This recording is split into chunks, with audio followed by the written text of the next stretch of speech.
Oi gente, meu nome é Marcos Diniz, com o IZ no final. Olha, e falando diretamente dele, eu acredito que tem poucos estúdios hoje que tem um catálogo tão bom de filmes quanto o próprio estúdio Laika, né? Assim, são várias questões, principalmente porque eles não têm tantos filmes no catálogo, mas é um estúdio meio que mais ou menos grande, né? Tipo, médio porte pro tipo de produção. Mas, mesmo tendo poucos projetos no catálogo, todos eles são muito bem reconhecidos e aclamados. E alguns até que marcaram meio que a história do cinema. E tudo em um estilo de filme que acredito que deva ser o mais difícil, né? Pelo menos eu já tentei fazer um filme em stop motion, né? E é realmente muito trabalhoso. Inclusive eu vou linkar ele aqui em cima, se vocês quiserem ver, pode ficar à vontade. Tá no puto de um trabalho que aí durou acho que uns 4 meses pra fazer. E olha que ele é bem curtinho. E bem mal feito. Não é mal feito não, eu gosto dele. Mas assim, antes que esse vídeo falando sobre esse estúdio vire um vídeo sobre falar de privilégios e tudo mais, eu já vou tirar da frente que sim, eu sei que o dono da Like Studios é filho do dono da Nike, ele recebe patrocínio do pai para poder fazer os filmes e privilégios e blá blá blá. Mas esse vídeo vem muito mais com o que esse privilégio trouxe pra gente, né? Que é o que importa nesse momento. Bem, para começar, ganhamos o maior filme que eu acho que o catálogo essa empresa já fez, né? Que é o Coraline, que é um filme de 2009 que adapta um livro do mesmo nome, né? Do Neil Gaiman. Mas pra gente falar dos filmes deles, a gente precisa falar primeiro de como que é feita a produção de stop motion, porque é basicamente bem diferente da gravação de um filme convencional. Bem, para produzir um filme stop motion não é algo fácil e é bem trabalhoso, principalmente porque acredito que dentro das produções de animação, animações físicas, né, desenho e tudo mais, é a que tem que ter um cronograma muito mais amarrado dentro do que vai ser feito. Não pode ter margem, por exemplo, para filmar várias vezes uma cena ou ficar testando o que fica bom ou ruim. Porque nada pode sair muito do script, porque o tempo de produção de um filme stop motion é muito longo. E além de ser longo, eles têm que ser feitos de formas separadas, né? Você não filma tudo de uma vez. Aliás, tudo de uma vez não, né? Você filma tudo de uma vez.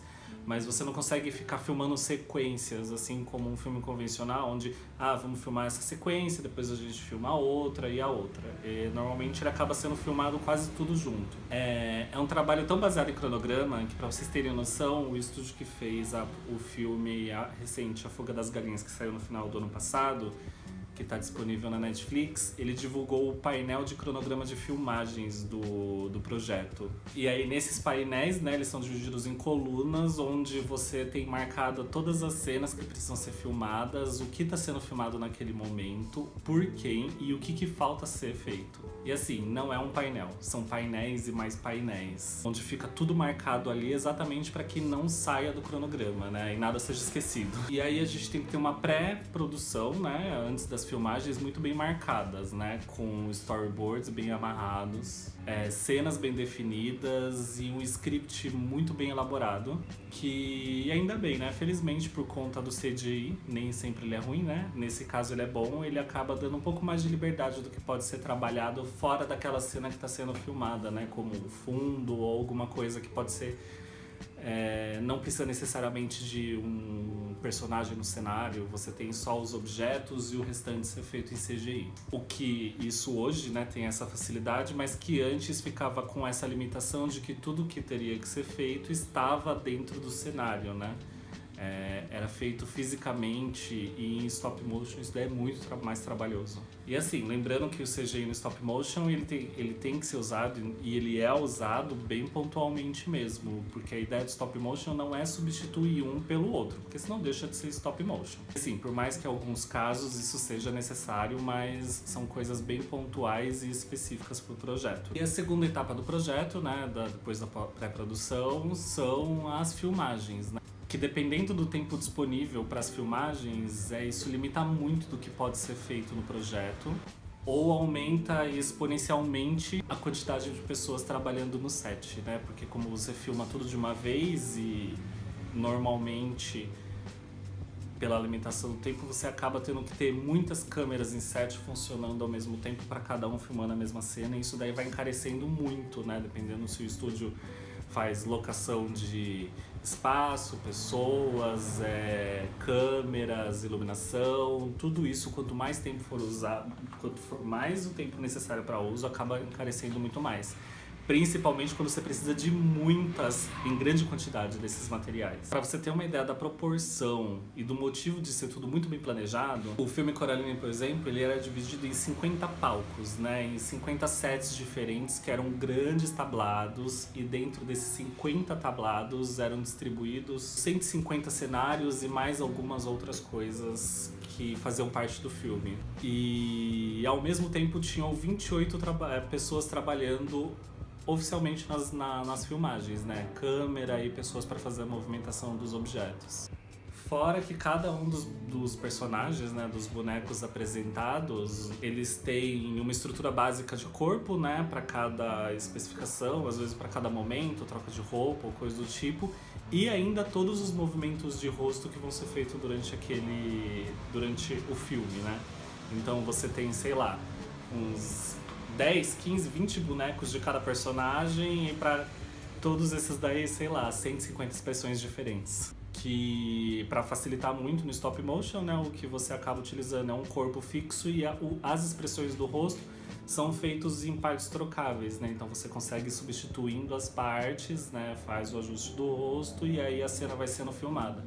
Então isso demanda muito tempo e é muito mais trabalhoso. E aí uma estrutura de filme básico que a gente considera é que tem mais ou menos 24 quadros por segundo de cena, né, em um filme convencional. Mas acredito do nível de detalhamento da cena ou do que eles querem mostrar, às vezes pode ter muito mais que isso ou menos. Se a gente for pegar por essa média, o filme Coraline, por exemplo, ele tem 1000 minutos, nossa que longo, né? Ele tem 100 minutos, né? Então é 1h30 de filme, 1h40 mais ou menos de filme. E para cada minuto do filme, mais ou menos foram feitas 1440 cenas, 1440 posições diferentes para fazer 1 minuto de filme.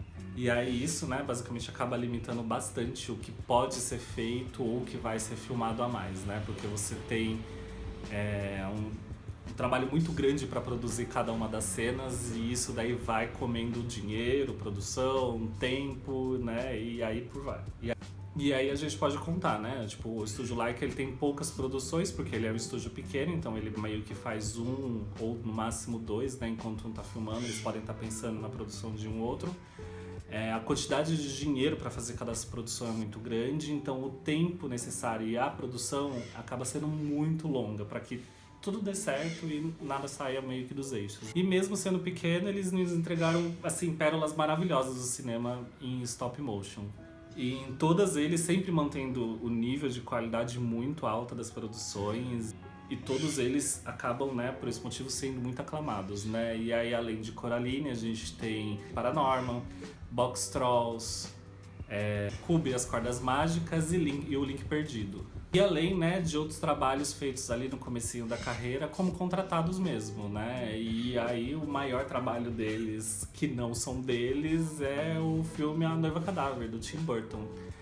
Além também de pegar produções pequenas, produções comerciais mesmo, né, que são fora do circuito de cinema. E eu sei que, assim, para os próximos anos eles já têm 2 produções que estão em andamento. Mas a vida útil desse tipo de estúdio pode meio que ser um pouco menor ou não ter um resultado tão bom quando o investimento é muito alto e o retorno é muito pequeno, né? Porque todos esses filmes deles não deram tanto retorno assim, por mais que tenham se pago, mas você precisa de retorno exatamente para conseguir investir em outros produtos. Então, uma saída que pode ser favorável é você realmente pegar outros tipos de produções, né? Algumas coisas mais comerciais. Assim como a gente conversou no vídeo do Jim Henson's Company, né? Que pode ser uma saída você pegar vários tipos de produções ou trabalhar no backstage para algumas outras. Que aí isso financeiramente pode valer muito a pena e trazer mais dinheiro para que eles vão investir em outras produções, né? Existem muitos outros estúdios que trabalham só com stop motion, né? O próprio que fez A Fuga das Galinhas. que é o estúdio que fez o filme A Fuga das Galinhas 1, o 2, a série, não é o filme, né, não é uma série, do Wallace e Gromit, né, que eles ficaram muito famosos por conta desses filmes. E existem outros por aí, mas muito por conta da dificuldade, do custo alto e do retorno nem sempre ser tão bom assim. São poucos estúdios que trabalham só com isso. E o Estúdio Laika é um que tem feito o trabalho muito bem. E é isso, gente. Espero que vocês tenham gostado do vídeo. Por favor, considerem se inscrever no canal, compartilhem o vídeo, curtam também. E a gente se vê no próximo vídeo. Obrigado, até mais!